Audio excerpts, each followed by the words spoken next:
Into 43। तो 4 consecutive power जहां से मर्जी शुरू हो जहां पे -1 मर्जी खत्म हो, इनका प्रोडक्ट -1 होता है। ठीक है जी। अब देखिए, अगर इस तरह की सिचुएशन हो, आयोटा पावर 1 है, फिर 2 है, फिर 3 है, और हम जा रहे हैं आयोटा पावर 40 तक। अब बताएं इसका आंसर क्या होगा जी।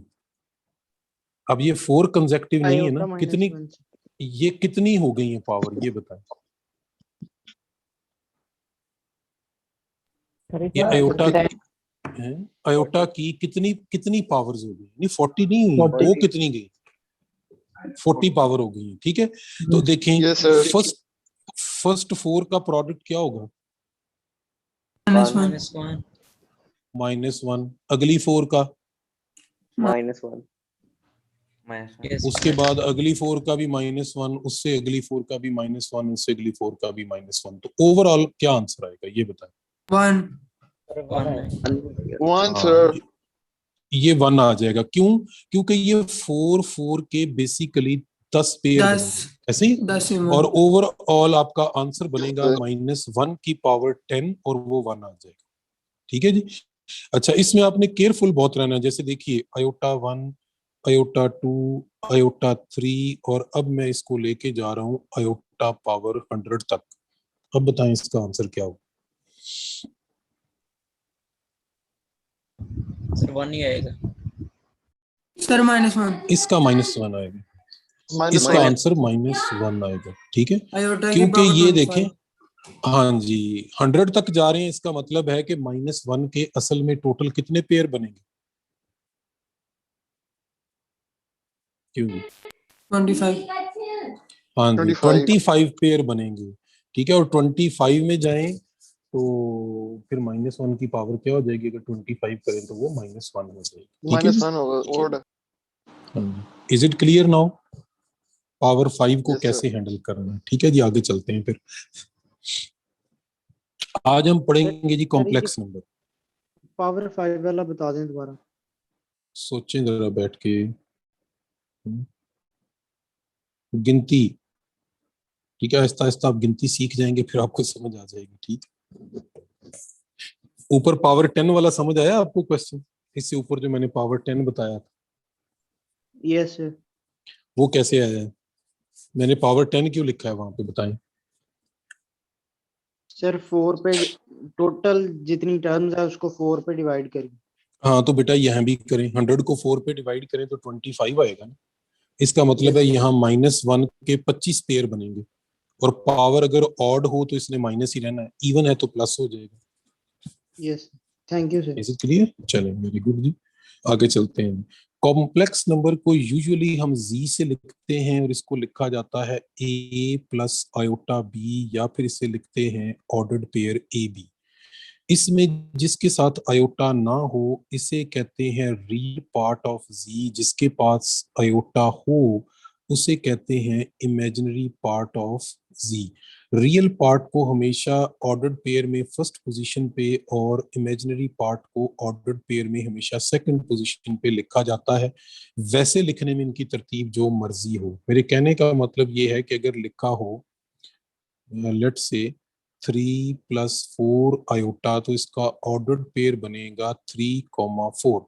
और अगर यहाँ लिखा हो 2 आयोटा -2, तो पहले -2 आएगा और +2 बाद में आएगा, जिसके साथ आयोटा लगा हुआ है। ये बात समझ आ गई? ठीक है जी। अगला की पॉइंट ये है कि लेट मेरे पास एक कॉम्प्लेक्स नंबर है Z1, और वो है a प्लस आयोटा बी। एक कॉम्प्लेक्स नंबर है Z2, और वो है c प्लस आयोटा डी। पहला की पॉइंट ये है कि Z1 और Z2 दोनों इक्वल होंगे इफ एंड ओनली इफ।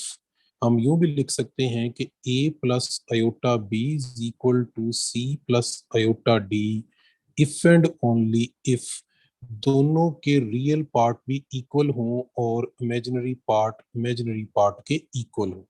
ठीक है जी। लेट्स से मैं आपसे ये कहता हूं कि 3x + 4 आयोटा y जो है वो इक्वल है 5 + 7 आयोटा के, देन बताइए कि x की वैल्यू क्या होगी। तो आप क्या करेंगे, 3x को कंपेयर कर लेंगे किससे, 5 के साथ। तो आप लिखेंगे जी 3x इक्वल टू 5 है, क्योंकि ये दोनों रियल पार्ट हैं, तो x एक्चुअली 5/3 होगा। अब बताएं y क्या होगा, 7/4। इज इट क्लियर जी, आवाज आ रही है आपको मेरी? Yes sir. चलें जी। हाँ, दूसरा की पॉइंट, अगर आपने एक रियल नंबर में दूसरे रियल नंबर को ऐड करना है, इसका मतलब ये है कि अगर आपने a प्लस अयोटा b में c plus iota d add करना है, ठीक है जी, तो रियल पार्ट में रियल पार्ट ऐड कर दें और इमेजिनरी पार्ट में इमेजिनरी पार्ट ऐड करके साथ अयोटा लगा दें। ठीक है जी, बड़ा सिंपल सा कॉन्सेप्ट है, रियल में रियल और इमेजिनरी में इमेजिनरी पार्ट ऐड हो जाएगा। अगर आपने इनको सब्ट्रैक्ट करना हो, सॉरी यहाँ नहीं लिखना चाहिए था, शुड बी हियर, कि आपने सब्ट्रैक्ट करना हो तो रियल में से रियल को सब्ट्रैक्ट कर दें, इमेजिनरी में से इमेजिनरी को सब्ट्रैक्ट कर दें। ठीक है जी, आवाज आ रही है मेरी? Yes sir.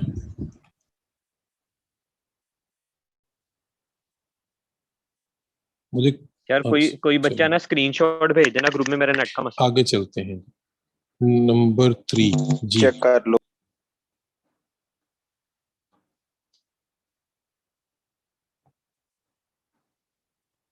क्या कह रहे हैं? कुछ नहीं सर। आपकी बेटा आवाज कट रही है, जरा दोबारा बोलिएगा, आप क्या कह रहे हैं?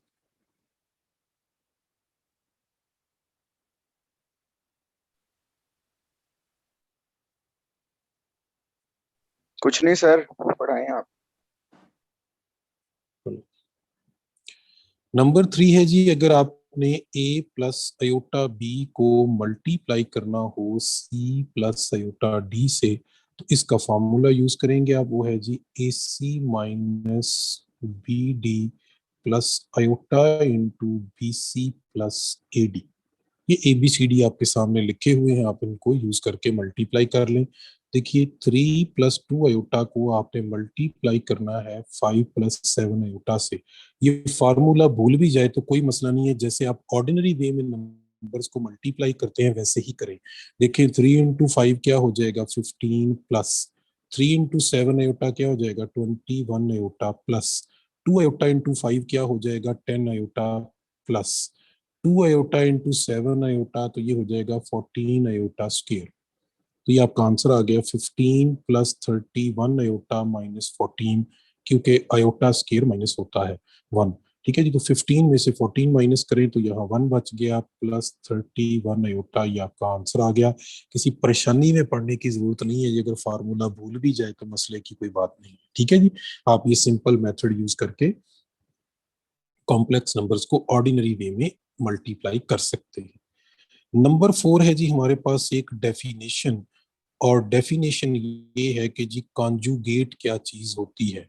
लेट हमारे पास z एक कॉम्प्लेक्स नंबर है और इसको मैं लिखता हूं कि ये x प्लस अयोटा y है।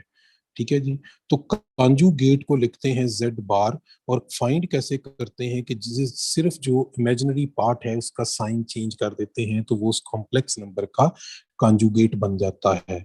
लेट से मेरे पास एक नंबर है z और वो है 2 और 5, मैं आपसे कहूँ इसका कॉन्जुगेट बताएं, तो जो इसका इमेजिनरी पार्ट है आप उसका साइन चेंज कर देंगे, ये इसका कॉन्जुगेट बन जाएगा। ठीक है जी, चलिए एक और क्वेश्चन कर लेते हैं। लेट मैं कहता हूं कि मेरे पास एक नंबर है 5+3 अयोटा, इसके ऊपर इस तरह से बार लगा दी जाए तो इसका मतलब है कि आपने इसका कॉन्जुगेट लिखना है, तो वो होगा 5 माइनस यार 3 पिछली स्लाइड दिखा देंगे एक दफा?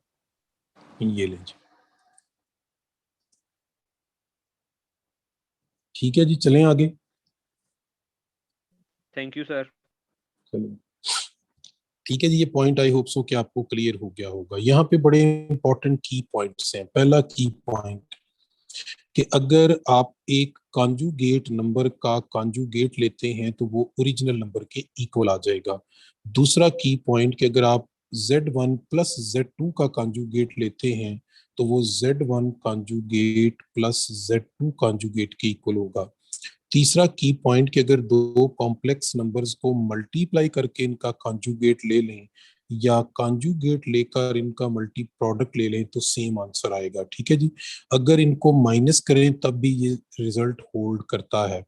अभी मैंने आपको डिवीजन ऑफ कॉम्प्लेक्स नंबर नहीं बताई, लेकिन दो नंबर्स को डिवाइड करके इनका कॉन्जुगेट ले लें या उनके कॉन्जुगेट्स को डिवाइड कर दें तो आंसर जो है वो सेम आएगा, उस पर कोई फर्क नहीं पड़ता। अब मैं आपको बताता हूँ जी कॉन्जुगेट के बाद कि आपने जो division of the complex numbers है वो कैसे परफॉर्म करनी है। ठीक है जी, लेट्स से मेरे पास एक नंबर है, बल्कि क्वेश्चन कर लेते हैं कि 2,6 को आपने डिवाइड करना है 3,7 से। पहली बात तो ये कि इसे हम लिख सकते हैं 2 + 6 iota divided by 3 + 7 iota. Order pair में भी लिखा रहने दे, कोई मसला नहीं है। अब रूल ये है कि आपने इस कॉम्प्लेक्स नंबर को डिनोमिनेटर में जो कॉम्प्लेक्स नंबर लिखा है उससे रैशनलाइज कर देना है, यानी उसके कॉन्जुगेट से रैशनलाइज कर देना है। कॉन्जुगेट से क्या करना है, मल्टीप्लाई भी कर देना है और डिवाइड भी कर देना है। अच्छा, इससे पहले मुझे आपको एक की पॉइंट है बड़ा इंपॉर्टेंट, वो बताना चाहिए था जो मैं भूल गया हूँ, यहाँ पे लिख देता हूँ। लेट्स से कि हमारे पास एक कॉम्प्लेक्स नंबर है x + अयोटा y। अगर मैं इस कॉम्प्लेक्स नंबर में इसका कॉन्जुगेट ऐड करूं तो आंसर आएगा 2x। ठीक है जी, यानी जस्ट इसका रियल पार्ट को डबल कर दें। ठीक है, और अगर किसी भी कॉम्प्लेक्स नंबर को उसके कॉन्जुगेट से मल्टीप्लाई करें तो इसका डायरेक्ट आंसर आप लिख सकते हैं, वो होता है x² + y²। ठीक है, जैसे ये आपके पास कॉन्जुगेट कॉम्प्लेक्स नंबर है 3 + 7 अयोटा, ये है 3 - 7 अयोटा। आपने डिनोमिनेटर में इन दोनों का प्रोडक्ट लिखना है। डायरेक्ट लिखने का तरीका ये है कि 3 का स्क्वायर ले लें 9, 7 का स्क्वायर ले लें 45 और दरमियान में प्लस का साइन आपने हमेशा रखना है। तो ये दो कॉन्जुगेट कॉम्प्लेक्स नंबर्स को मल्टीप्लाई करने का मेथड आ गया। ठीक है जी, ये डायरेक्ट हो गया।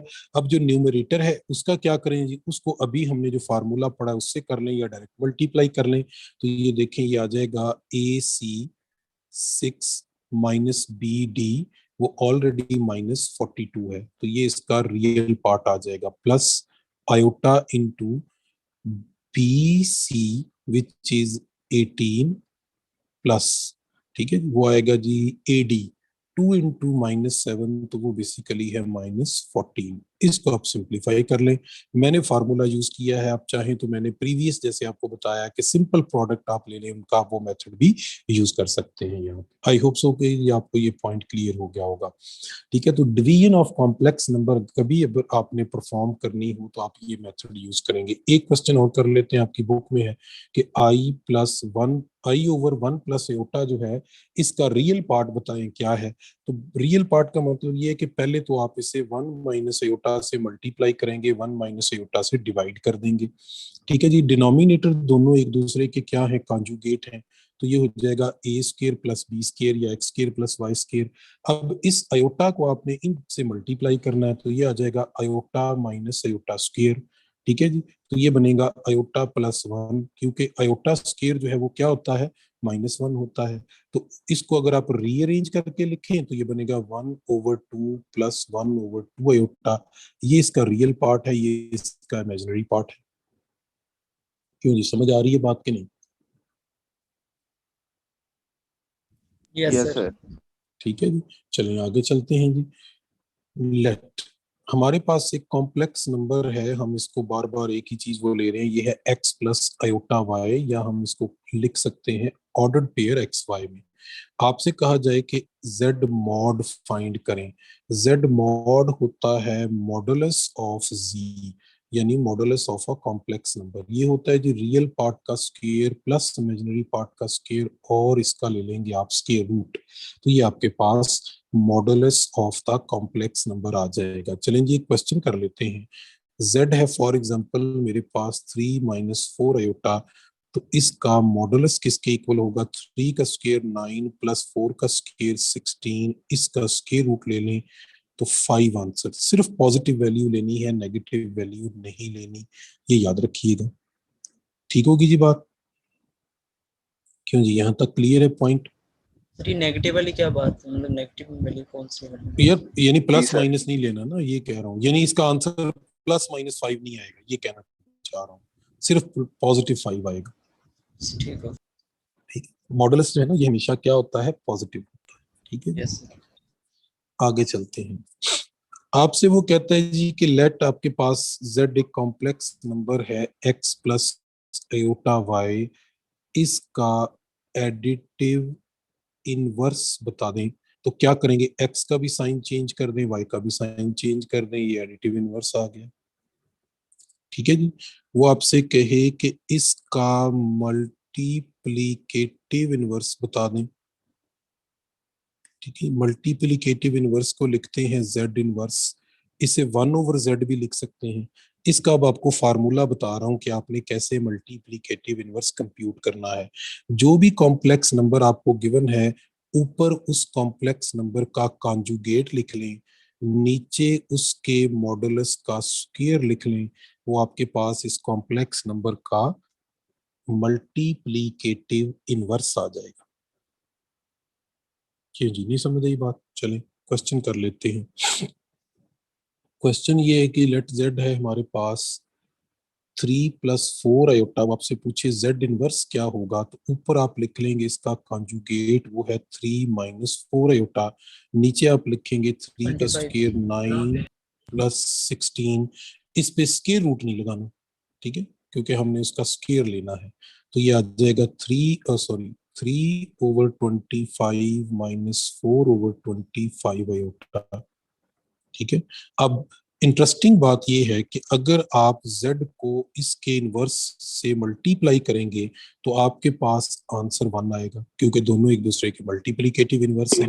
इस 1 को चाहें तो आप 1,0 भी लिख सकते हैं, आप चाहें तो इसको 1 + 0 आयोटा भी लिख सकते हैं, मीनिंग सबका सेम ही। ठीक है, सर मतलब सबका मल्टीप्लिकेटिव क्या है कि इनवर्स, सर मल्टीप्लिकेटिव इनवर्स का फॉर्मूला दोबारा बताइएगा। मल्टीप्लिकेटिव इनवर्स का फार्मूला होता है जी कि जो कॉम्प्लेक्स नंबर है उसका कॉन्जुगेट लिखें, डिनोमिनेटर में उसके मॉडुलस का स्क्वायर लिख लें।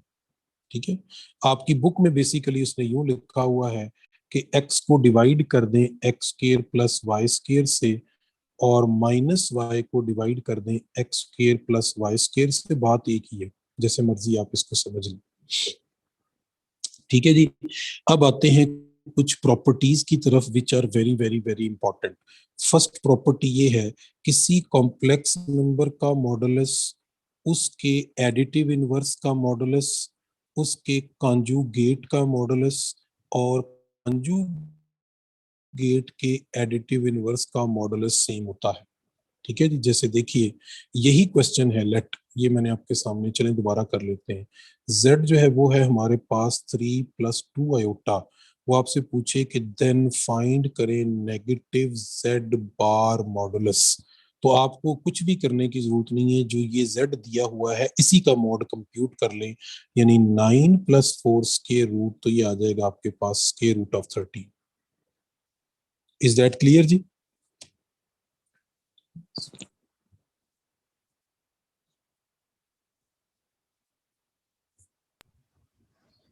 Yes sir. आगे चलते हैं। अगला की सर पॉइंट ये है जी, मल्टीप्लिकेटिव इनवर्स ऑफ जीरो क्या? कोई नहीं होता जी वो। सर स्क्रीनशॉट लेना है please. Multiplicative inverse of 0 does not exist. ठीक है जी, यस सर, आपने बताया था सर। चलें जी आगे चलते हैं। अगला जो की पॉइंट है हमारे पास वो ये है कि अगर आप z1 को मल्टीप्लाई करें z2 से और इसका मॉडुलस लेना चाहते हैं, तो आप लिखेंगे z1 mod multiplied by z2 mod, कोई इशू नहीं है। अगर z1 z2 से डिवाइड हो रहा है और इसका मॉड लेना चाहते हैं, तो ऊपर वाले नंबर का मॉड ऊपर लिख दें, नीचे वाले का मॉड नीचे लिख दें, आपको डिवाइड करने की जरूरत नहीं है, सिर्फ मॉडुलस को डिवाइड कर दें। ठीक है, यानी नंबर को डिवाइड करने की जरूरत नहीं है, मॉड को डिवाइड कर दें। ठीक है जी, अगर आ जाए z1 + z2 मॉडुलस, तो याद रखें पहली बात कि ये हमेशा Z1 mod plus Z2 mod के इक्वल नहीं होता। एक्चुअली ये इक्वल होता है less or equal to Z1 mod plus Z2 mod के। ठीक है, इस प्रॉपर्टी को कहते हैं ट्राइएंगल इनइक्वालिटी। यानी एडिशन में मॉडुलस अगर आपने Z1 प्लस Z2 का लेना है, पहले आप ऐड करेंगे फिर मॉड लेंगे, और अगर आपने Z1 mod plus Z2 mod लेना है तो पहले आप इनके मॉड लेंगे और फिर इनको ऐड करेंगे। यानी इसी तरतीब से चलेंगे, ये नहीं कि ये दोनों सेम होते हैं तो आप इसको कंप्यूट कर लें। जबकि मल्टीप्लीकेशन में और डिवीजन में आपकी मर्जी है, डिवाइड किए बगैर मॉड लेके डिवाइड कर दें या मल्टीप्लाई किए बगैर मॉड लेके मल्टीप्लाई कर दें, आंसर सेम आएगा। ठीक है जी, इस प्रॉपर्टी को कहते ये हैं। जी लिखा है? जी कहाँ पे लिखा है मैंने? ये ट्राइएंगल इनइक्वालिटी इसकी बात कर रहे हैं, दिस इज ट्राइएंगल इनइक्वालिटी।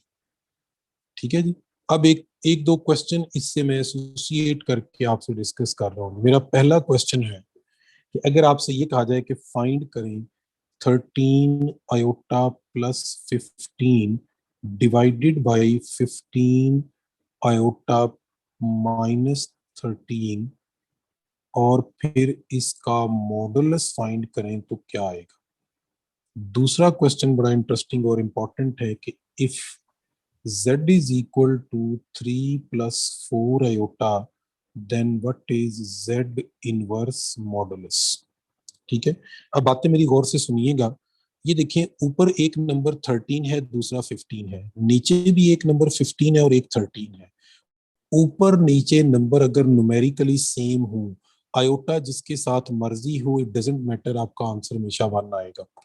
वजह आप खुद समझ सकते हैं कि ऊपर वाले नंबर का मॉडुलस और नीचे वाले नंबर का मॉडुलस दोनों सेम है। ठीक है, इसलिए इसका आंसर 1 आ जाएगा। क्यों जी, समझ आ गई बात? Yes, अब sir. कोई हाँ, किसी के साथ प्लस आता है, किसी के साथ माइनस आता है, किसी के साथ अयोटा आता है, किसके साथ अयोटा नहीं आता, इट डजंट मैटर। नंबर आपने देखने हैं कि ऊपर भी वही नंबर है, नीचे भी वही नंबर है। न्यूमेरिकल नंबर्स 15 और 13, नीचे भी 15 और 13 है। ठीक है, तो जब आपने इनका स्क्वायर लेके ऐड करना है तो सेम ही नंबर बनेगा ना, तो इसलिए इसका आंसर 1 आ जाएगा। अब आ जाए जी, अगर आपने Z इनवर्स का मॉडुलस लेना है तो जो नंबर आपको गिवन है आप इसका मॉडुलस फाइंड कर लें। अभी हमने फाइंड किया था कि इसका मॉडुलस 5 आता है। Z इनवर्स का मॉडुलस जो है वो 1/5 हो जाएगा। यानी जो नंबर का मॉड है उसका रेसिप्रोकल लिख दें तो वो उसके इनवर्स का मॉड होता है। Is it clear? क्यों जी, सादा तरीके से आपको मैं इंतहाई सिंपल करके जो क्वेश्चन Yes, है sir. वो बता रहा हूँ कि कैसे आपने इनको करना है। ठीक है, ये बातें अब आपने याद रखनी है। आगे चलते हैं। देखिए जी, हमारे पास ये कॉम्प्लेक्स नंबर है, हम इसको अगर यूं लिखें x प्लस अयोटा वाई, तो ये एक नई नोटेशन शायद आपके लिए हो, लेकिन यानी आप पढ़ चुके हैं। लेकिन हम इसको ऑर्डर्ड पेयर एक्स वाई भी लिखते हैं। और ये जो ऑर्डर्ड पेयर एक्स वाई होता है, आपने चैप्टर 4 में सेकंड ईयर में पढ़ा है कि बेसिकली एक पॉइंट को आप इसी तरह से एक्स वाई कोऑर्डिनेट सिस्टम के अंदर रिप्रेजेंट करते हैं। क्यों जी, ऐसे ही है। यानी मैं कहूं कि ये एक पॉइंट है और ये है x, y, तो बेसिकली ये पॉइंट एक कॉम्प्लेक्स नंबर को रिप्रेजेंट कर रहा है, या ये कॉम्प्लेक्स नंबर जो है वो एक पॉइंट की रिप्रेजेंटेशन है। मेरी बात समझ आई है कि नहीं? Yes, sir. यानी कॉम्प्लेक्स नंबर को आप पॉइंट कह सकते हैं, पॉइंट को आप कॉम्प्लेक्स नंबर कह सकते हैं। ठीक है जी, अगर इस कॉम्प्लेक्स नंबर को मैं ज्वाइन कर दूं ओरिजिन के साथ, ठीक है जी, और यहाँ पे इस कॉम्प्लेक्स नंबर का ओरिजिन से लिखूं डिस्टेंस, तो वो यही आएगा x square plus Y square. और बेसिकली अगर इसको कॉम्प्लेक्स नंबर के साथ हम एसोसिएट करें तो ये कॉम्प्लेक्स नंबर का मॉडुलस होता है। ठीक है जी, तो कैन वी से दैट के modulus of a complex number is, what is that actually? This is the distance of a point from the origin in the X Y plane. समझ आ रही है बात की? Yes. अगर किसी भी complex number x plus iota y को मैं इस तरह से एक्स वाई प्लेन के अंदर मैप कर दूं, यानी इसको इस तरह से ड्रॉ कर दूं, तो ये कहलाता है उस कॉम्प्लेक्स नंबर की आर्गेन डायग्राम। ठीक है जी, ये आपके सामने मैंने x प्लस आयोटा y की आर्गेन डायग्राम बना दी है। ठीक है जी, चलें इसको थोड़ा सा मॉडिफाई करते हैं। मैं कहता हूं जी मेरे पास एक कॉम्प्लेक्स नंबर है और वो है 3-4 आयोटा। आप इसकी आर्गेन डायग्राम ड्रॉ करें कैसी होगी। सबसे पहले आप देखेंगे कि ये जो 3-4 आयोटा है ये कौन से क्वाड्रेंट में लाई करता है। कौन से क्वाड्रेंट में आएगा जी ये 3-4 आयोटा? Fourth Fourth. क्वाड्रेंट में। ठीक है, और फोर्थ क्वाड्रेंट में आप अप्रोक्सीमेटली गेस कर लेंगे कि जी ये कोई यहाँ पे आता है। ठीक है जी, तो हम इसको यूं बना देंगे 3, -4, इसको हम ज्वाइन कर देंगे किसके साथ? ओरिजिन के साथ, और यहाँ इसका डिस्टेंस लिख देंगे फ्रॉम ओरिजिन जो कि 5 है। तो ये बन गई इस कॉम्प्लेक्स नंबर की आर्गेन डायग्राम। समझ आ गई जी मेरी बात? किसी भी कॉम्प्लेक्स नंबर की आर्गेन Yes, डायग्राम sir. आप इस तरह से बना सकते हैं। ठीक है जी, आगे चलते हैं। अब मैं यहाँ कुछ कॉम्प्लेक्स नंबर्स की आर्गेन डायग्राम बना रहा हूँ। ठीक है जी, जैसे ये एक पॉइंट ए है, डेफिनेटली इसके कोई ना कोई कोऑर्डिनेट्स भी होंगे। तो this is the argan diagram of a complex number. यहाँ पे एक पॉइंट बी है, ये पॉइंट सी है, this is point D, this is point E, this is point F, this is G, sorry चलें G यहाँ ले आते हैं, G और H। तो ये डिफरेंट पॉइंट्स मैंने, अगर इनको पॉइंट के यानी कोऑर्डिनेट्स के पॉइंट ऑफ व्यू से देखें तो हम कह सकते हैं कि ये मैंने कुछ 6-7 पॉइंट यहाँ पे ड्रॉ किए हैं। लेकिन अगर इनको कॉम्प्लेक्स नंबर के साथ एसोसिएट करें तो हम कह सकते हैं कि बेसिकली ये कॉम्प्लेक्स नंबर्स की आर्गेन डायग्राम्स हैं। ठीक है जी, अब यहाँ जो क्वेश्चन है असल में वो बड़ा इंपॉर्टेंट और इंटरेस्टिंग है, मैं आपसे पूछने जा रहा हूँ। इसको गौर से देखिए पूरी फिगर को, और मैं आपसे पूछूं कि what is the conjugate of A, या यूं पूछना चाहिए था कि which point represents the conjugate of A, यानी इनमें से कौन सा point, C sir. C. Which point, चलो यूं पूछ लेते हैं, which point is conjugate of A, इनमें से कौन सा पॉइंट A के conjugate को रिप्रेजेंट कर रहा है। देखें तुक्का ना लगाएं, A जो है ये है फर्स्ट क्वाड्रेंट में, और सुन तो लें, वो 4 कहां से आ गया? 4 तो है ही नहीं पूरे क्वेश्चन में कहीं। सुन ले मेरी बात जरा, ये है फर्स्ट क्वाड्रेंट में, इसका x भी पॉजिटिव और y भी पॉजिटिव। जब कॉन्जुगेट लेंगे तो किसका साइन चेंज करेंगे? वाई का। वाई टर्म D में x का तो नहीं ना चेंज करना। No sir. ठीक है, तो कॉन्जुगेट ऑफ ए कौन सा पॉइंट होगा? डी। ठीक है जी, समझ आ गई बात की? यस। चलें अब बताएं बी का कॉन्जुगेट कौन सा है?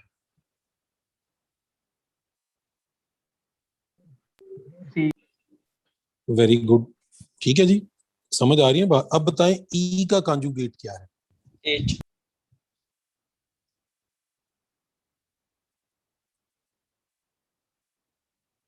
हाँ जी, ई का कॉन्जुगेट क्या होगा? द कॉन्जुगेट इसमें सिर्फ रियल पार्ट है। E होगा। ई ही होगा उसकी। देखें ना, मैंने आपको लॉजिक भी समझाइए, फिर आप तुक्के लगा रहे हैं। देखें, इसका एक्स कोऑर्डिनेट है पॉजिटिव, वाई कोऑर्डिनेट है 0। अब बताएं साइन किसका चेंज करना होता है? कोऑर्डिनेट का साइन चेंज करेंगे कोई फर्क नहीं पड़ेगा। हाँ, तो 0 का साइन चेंज करें तो क्या फर्क पड़ेगा? कोई फर्क नहीं पड़ेगा। तो ये ई का कॉन्जुगेट ई ही है। ठीक है, ये इसलिए है कि आपकी बुक में एक बड़ी अच्छी खूबसूरत उसने लाइन लिखी हुई है कि real numbers are self conjugate. Real number अपना कॉन्जुगेट खुद होते हैं। पेज नंबर 14 है, फर्स्ट ईयर की बुक पढ़ा करें, मैंने आपको कहा था किताबें। ठीक है जी, चलिए अब बताएं एच का कॉन्जुगेट क्या होगा? एच ही होगा सर। एच ही होगा, क्योंकि इसका भी वाई कोऑर्डिनेट 0 है। ठीक है जी, Yes, sir. अब बताएं एफ का कॉन्जुगेट क्या होगा? जी होगा सर। जी। Very good. F. हाँ, एफ का कॉन्जुगेट जी होगा और जी का एफ होगा। ये रियल नहीं है, इसमें है बेसिकली 0 और y यहाँ पॉजिटिव है, और y का साइन चेंज करेंगे तो आप यहाँ आ जाएंगे 0 और नेगेटिव हो जाएगा। आई होप सो कि ये जो बातें मैं यहाँ पे आपको समझाने की कोशिश कर रहा हूँ आपको समझ आ रही है। ठीक है जी, आगे चलते हैं जी। अगर हम ए का एडिटिव इनवर्स लें फिर सी बनेगा ना? फिर एडिटिव इनवर्स का मैं जिक्र नहीं कर रहा, वो आप कोई भी बना सकते हैं। एडिटिव इनवर्स सी बनेगा, वो तो हमने दोनों के साइन चेंज करने होते हैं। ठीक है, मैं सिर्फ कॉन्जुगेट के ऊपर फोकस किया। अब आप इस टेक्निक को समझ गए, अब आप जो मर्जी करते रहे इसके साथ। ठीक है, जो असल मैंने आपको बेस इसकी समझानी थी वो आप समझ गए। देखिए जी, फिर चलते हैं। लेट z हमारे पास है x प्लस आयोटा y, या हम इसको कहते हैं कि ये है एक्स वाई ऑर्डर्ड पेयर। ठीक है, ये जो इसकी फॉर्म है इसको कहते हैं Cartesian form of a complex number. इसी तरह कॉम्प्लेक्स नंबर को एक और फॉर्म में लिखा जा सकता है, वो फॉर्म होती है पोलर फॉर्म। पोलर फॉर्म में जब हम कॉम्प्लेक्स नंबर को लिखते हैं तो इसको यूं लिखते हैं z is equal to R cos theta plus iota sine theta. अब इसमें ये जो r है बेसिकली ये z मॉड होता है, और थीटा जो होता है ये tangent inverse y over x होता है। यानी मैं यहाँ पे आपको एक कॉम्प्लेक्स नंबर देता हूँ और ये कहूँ कि ये है 2 प्लस 2 आयोटा। मैं आपसे कहूँ कि इस कॉम्प्लेक्स नंबर को पोलर फॉर्म में लिखें, तो सबसे पहले आप इसका r कंप्यूट करेंगे, वो होगा 4 प्लस 4 अंडर रूट यानी अंडर रूट 8। फिर आप कंप्यूट करेंगे इसका थीटा। ठीक है जी, थीटा इक्वल होता है किसके? Tangent inverse Pi by y 4. Over x के। तो ये आ जाएगा 45 डिग्री या पाई बाई 4। तो इस कॉम्प्लेक्स नंबर यानी 2 प्लस 2 आयोटा को अगर मैं पोलर फॉर्म में लिखना चाहूं तो मैं यूं लिखूंगा कि ये है under root 8 cos 45 degree plus iota sine 45 degree. तो ये इसकी बन गई पोलर फॉर्म। ठीक है जी, समझ आ रही है बात की कि नहीं आ रही? अच्छा जी, आगे चलते हैं, एक क्वेश्चन और करते हैं। मैं अगर आपसे ये कहूं कि मेरे पास एक कॉम्प्लेक्स नंबर है पोलर फॉर्म में, वो यूं लिखा हुआ है 4 cos 30 प्लस आयोटा साइन 30, आप इसको कार्टेशियन फॉर्म में कन्वर्ट कर दें। ठीक है जी, कार्टेशियन फॉर्म बनाने का तरीका क्या है? पहली बात तो ये कि कार्टेशियन फॉर्म होती है x प्लस आयोटा वाई। ठीक है, x आपने याद रखना है कि ये होता है r cos थीटा, और y याद रखें ये होता है r sin थीटा। यहां से देखें तो r आपके पास क्या है 4, और एंगल क्या है 30 डिग्री। cos 30 क्या होता है जी? Under root 3/2। ठीक है जी, और sin 30 क्या होता है 1/2। इनको मल्टीप्लाई करें तो ये बनेगा 2 अंडर रूट 3, ये हो जाएगा 2। तो ये बन गई इसकी polar form, sorry cartesian form 2 under root 3 plus 2 iota, या इसे आप ऑर्डर्ड पेयर में भी लिख सकते हैं 2 अंडर रूट 3 एंड 2। ठीक है जी, तो ये मैंने आपको बता दिया कि कार्टेशियन से पोलर कैसे बनाना है, पोलर से कार्टेशियन कैसे बनाना है। एक चीज और देखते हैं जी, आगे चलते हैं, स्टेप बाय स्टेप चीजों को डिस्कस करते हैं। लेट से मैं आपसे ये कहता हूं कि z मेरे पास एक कॉम्प्लेक्स नंबर है और ये है -2 एंड -2 आयोटा। आप इसका मॉडुलस फाइंड करें या r फाइंड करें तो आप फौरन कहेंगे जी 4 प्लस 4 अंडर रूट, तो ये आ गया 8 अंडर रूट या फिर 2 अंडर रूट 2। अगर मैं आपको कहूं कि इसका आर्ग्यूमेंट कंप्यूट करें, यानी what is argument of z, कि आप आर्ग्यूमेंट ऑफ z जो है वो कंप्यूट करें। पहली बात ये कि आर्ग्यूमेंट ऑफ z क्या होता है? आर्ग्यूमेंट ऑफ z असल में थीटा को ही कहते हैं। फार्मूला इसका tangent inverse y over x ही है, लेकिन इस पर एक रिस्ट्रिक्शन है कि ये -पाई से लेकर पॉजिटिव पाई तक होना चाहिए। इसमें माइनस पाई इंक्लूड नहीं है, पॉजिटिव पाई इंक्लूड है। ठीक है जी। अब यहाँ पे जब आप आर्गुमेंट ऑफ z कंप्यूट करने जाएंगे तो आप इसको लिखेंगे कि ये है टेंजेंट इनवर्स -2 ओवर -2। ठीक है जी। इसको आप करेंगे सिंप्लीफाई तो ये बनेगा टेंजेंट इनवर्स 1 और आपका आंसर क्या आएगा जी?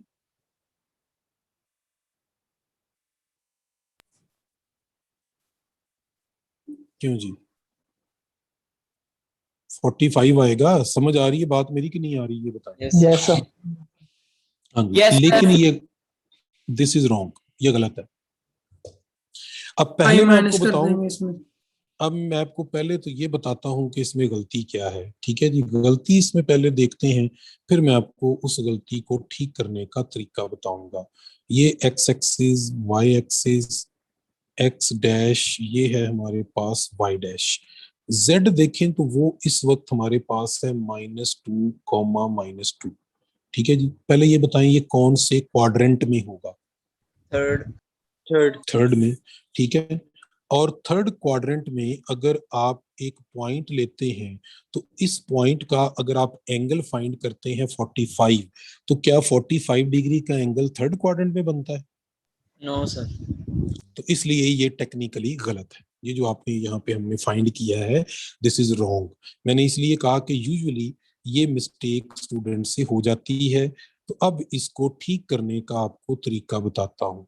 ठीक करने का तरीका ये कि आप जरा इसकी लिमिट को कंसिडर करें। इसकी लिमिट है -पाई से +पाई। इसका मतलब क्या है? इसका मतलब पहले समझें कि -पाई का जो एंगल है वो बनता है यहाँ पे। ठीक है। पॉजिटिव पाई भी यही बनता है। लेकिन क्वाड्रेंट सिस्टम के अंदर जब हम मेजरमेंट लेते हैं तो हमेशा एंटी क्लॉकवाइज डायरेक्शन में चलते हैं। ठीक है। क्वाड्रेंट का नंबर चेंज नहीं होता। ये फर्स्ट है, ये सेकंड है, ये थर्ड है और ये फोर्थ है। जो पॉइंट आपको गिवन है अगर वो पॉइंट फर्स्ट क्वाड्रेंट में है तो उसका argument tangent inverse y over x ही होगा। कोई परेशानी की बात नहीं है। लेकिन अगर वो पॉइंट सेकंड क्वाड्रेंट में है तो आपने थीटा कंप्यूट करना है तो आप लिखेंगे pi minus tangent inverse y over x। और यहाँ ख्याल रखना एक चीज का कि y और x अगर नेगेटिव आ रहा है तो आपने सिर्फ इसकी पॉजिटिव वैल्यू लेनी है। ये जो मैंने मॉडुलस लगाया है, मॉडुलस का मकसद है कि आपने सिर्फ इसकी कौन सी वैल्यू लेनी है? पॉजिटिव वैल्यू लेनी है। अगर वो पॉइंट हुआ थर्ड क्वाड्रेंट का तो सेम सिचुएशन आप लिखेंगे tangent inverse y over x और y ओवर x की आप लेंगे न्यूमेरिकल वैल्यू और इसमें से -पाई कर देंगे। अगर वो पॉइंट फोर्थ क्वाड्रेंट में हुआ तो tan इनवर्स आप इस तरह से कंप्यूट करेंगे एंगल कि आप लिखेंगे tan inverse y over x। ठीक है जी। y ओवर x की न्यूमेरिकल वैल्यू लेंगे और इसके साथ बाहर लगा देंगे नेगेटिव का साइन। ठीक है जी। इसका स्क्रीनशॉट ले लें और जब भी आपने आर्ग्यूमेंट कंप्यूट करना हो तो हमेशा ये टेक्निक यूज करनी है। ये फार्मूला आपकी बुक में नहीं लिखा, उसने सिर्फ रिस्ट्रिक्शन लिख दी है और वो समझ रहा है कि जी आपको इस बात का पता है कि इस रिस्ट्रिक्शन की मीनिंग सर ये लास्ट क्या वाले है। में 10 के साथ नेगेटिव आएगा। क्या आएगा? Negative minus. ठीक है ओके जी। सर। अब आते हैं दोबारा वापस इस क्वेश्चन की तरफ। अब आपको पता है कि ये जो एंगल है ये पॉइंट है ये थर्ड क्वाड्रेंट का है तो आप लिखेंगे टेंजेंट इनवर्स 2 ओवर 2 यानी नेगेटिव साइन को इग्नोर कर देंगे फिर लिखेंगे -पाई। ठीक है। तो ये बनेगा बेसिकली π/4 -पाई और एंगल आएगा -3π/4 या -135 degree. So this is the correct answer. ये अब आर्ग्यूमेंट करेक्ट हो गया हमारा। इज दैट क्लियर जी कि आर्गुमेंट आपने कैसे कंप्यूट करना है? ठीक है। मैं एक क्वेश्चन आपसे करना चाहूंगा। सॉरी एक मिनट वेट कीजिए जी। सर 1 मिनट, ये 1 मिनट लिखना है। जी जल्दी से लिख लें क्योंकि मैंने एक क्वेश्चन आपसे पूछना है और आपने मुझे जल्दी से क्विकली बताना है कि इसका आंसर जो है वो क्या आता है। इसी को अगर हम देखें जी, मैं आपको एक नंबर दे देता हूं, let's say z is equal to 1 minus under root 3 iota. अब बताइए जी, इसमें आर्ग्यूमेंट ऑफ z क्या होगा जी?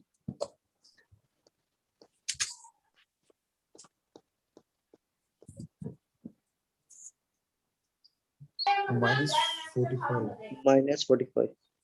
-45 नहीं यार, 45 तक एंगल ही नहीं बनता। tan Minus 45 पे 1 minus होता है। 60. -60 इसका आर्गुमेंट क्या हो जाएगा? -60 डिग्री। ठीक है जी, चलें जी, अब आते हैं जी कुछ और बातों की तरफ। लेट मेरे पास z एक कॉम्प्लेक्स नंबर है, इसको मैं लिख रहा हूं r cos theta plus iota sine theta. ठीक है जी। अच्छा, अगर मैं इधर z की पावर n लेना चाहूं तो इधर मैं लिखूंगा r पावर n, और जो बाकी पोर्शन है उसकी पावर भी n हो जाएगी। ठीक है, तो r पावर n डेफिनेटली एक नंबर है, वो तो आप एवेलुएट कर लेंगे कि ये r पावर n बनता है। अब ये जो पोर्शन है जिसमें कॉज और साइन आ रहा है, यहां अगर कोई पावर आ जाए तो ये पावर एंगल से मल्टीप्लाई हो जाती है। Yes, sir. यानी इसको जब हम एक्सपेंड करेंगे तो यूं लिखेंगे। ठीक है, लेकिन एक बात बड़ी इंपॉर्टेंट है कि ये पावर कोई इंटीजर होनी चाहिए। मैंने इंटीजर कहा है, पॉजिटिव हो तब भी चलेगा, नेगेटिव हो तब भी चलेगा। ठीक है जी, जैसे देखिए, चलें मैं पहले इसका नाम बता दूं आपको। ये जो De Moivre's theorem. हाँ जी, ये जो हमने थ्योरम मैंने यहाँ पे लिखा है, इसको क्या कहते हैं जी? D Moivre's theorem. ठीक है जी, basically this is known as De Moivre's theorem. इसका एक सिंपल एग्जांपल मैं दे दूं पहले, फिर आगे चलते हैं। जैसे मैं आपसे कहूं कि cos 30 प्लस आयोटा साइन 30 की पावर 7 को ओपन करें, तो आप लिखेंगे cos 210 degree plus iota sign 110 degree. तो ये हमने इसको एक्सपेंड कर लिया, सिंपली क्या किया है, पावर को एंगल के साथ मल्टीप्लाई कर दिया है। ठीक है जी, this is called De Moivre's theorem. याद रहेगी ये बात जी? Yes sir. आगे चलते हैं। लेट मेरे पास एक कॉम्प्लेक्स नंबर है r1 cos theta 1 plus iota sine theta 1, और इसी तरह से एक कॉम्प्लेक्स नंबर है z2 r2 cos theta 2 plus iota sine theta 2। ठीक है जी, अगर आप इन दोनों कॉम्प्लेक्स नंबर्स को मल्टीप्लाई करें, पहले भी हमने मल्टीप्लिकेशन सीखी है, लेकिन वो मल्टीप्लिकेशन थी कार्टेशियन फॉर्म के लिए। ये मल्टीप्लिकेशन हम सीख रहे हैं पोलर फॉर्म में। अगर मल्टीप्लाई करना हो तो कैसे करेंगे? जब आप पोलर फॉर्म में मल्टीप्लाई करेंगे दो कॉम्प्लेक्स नंबर्स को, तो r1 और r2 दोनों आपस में मल्टीप्लाई हो जाएंगे।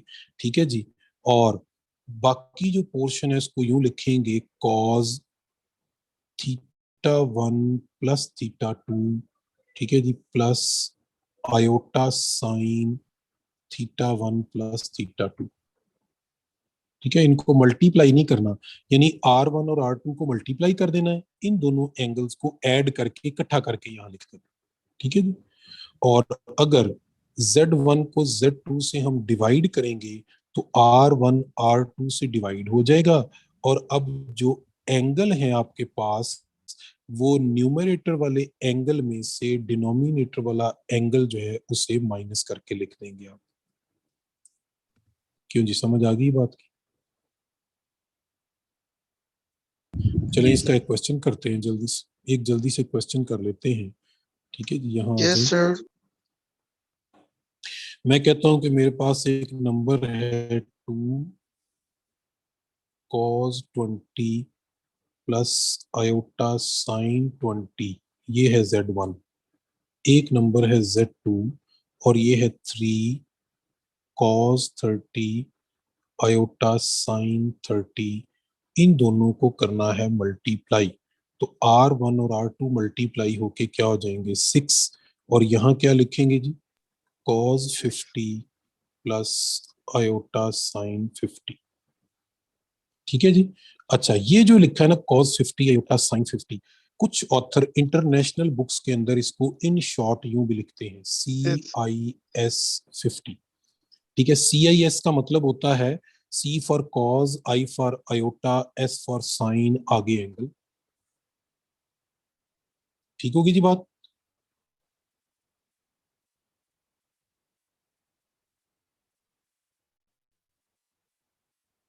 Yes sir.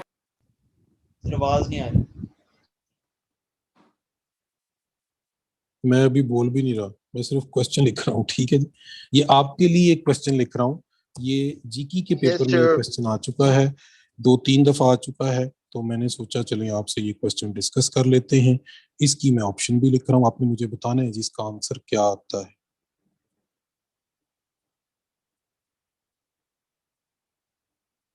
देखते हैं कि इस क्वेश्चन को आपने मेरे पीछे जितनी भी बातें बताई हैं वो इस पे अप्लाई करें, और आप मुझे बताएंगे कि इसका आंसर जो है वो क्या आता है। ठीक है जी।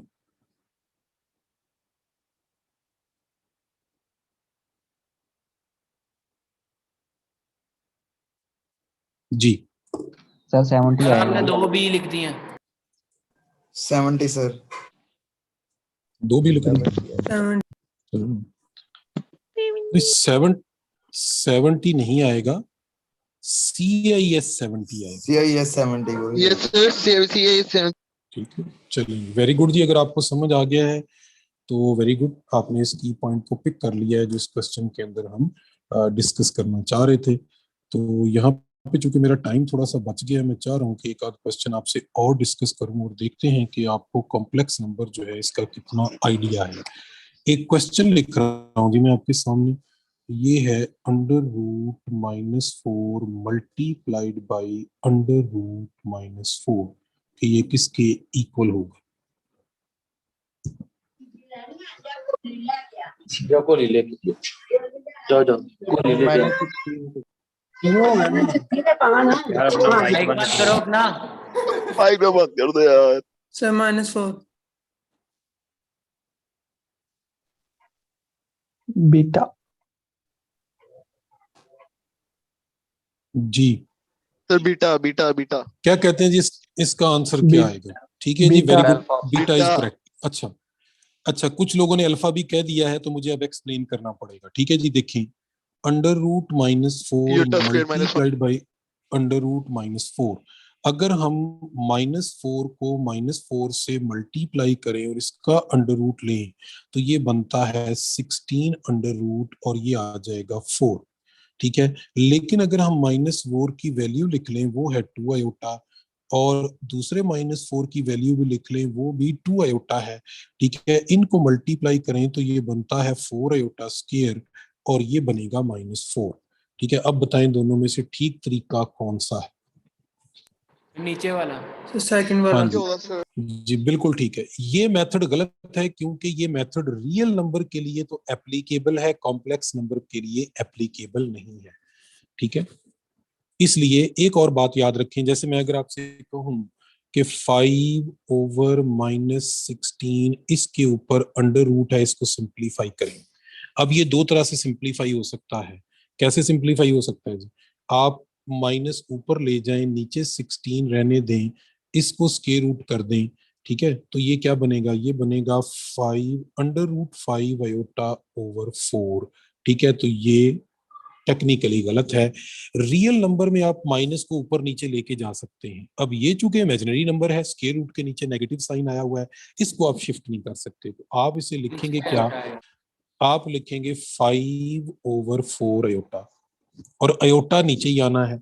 और अगर नीचे से आयोटा को ऊपर लेके जाना हो तो मैं आपको बता चुका हूं कि ये माइनस आयोटा के इक्वल होता है, तो ये एक्चुअली -5 आयोटा ओवर 4 बनेगा, ये नहीं बनेगा, ये गलत होगा।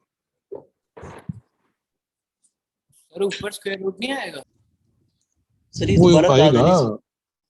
आएगा ऊपर, स्क्वायर रूट क्यों नहीं आएगा, ये यहाँ पे आएगा, बिल्कुल आएगा। ठीक है, सर 16 तो के साथ क्यों लिखे?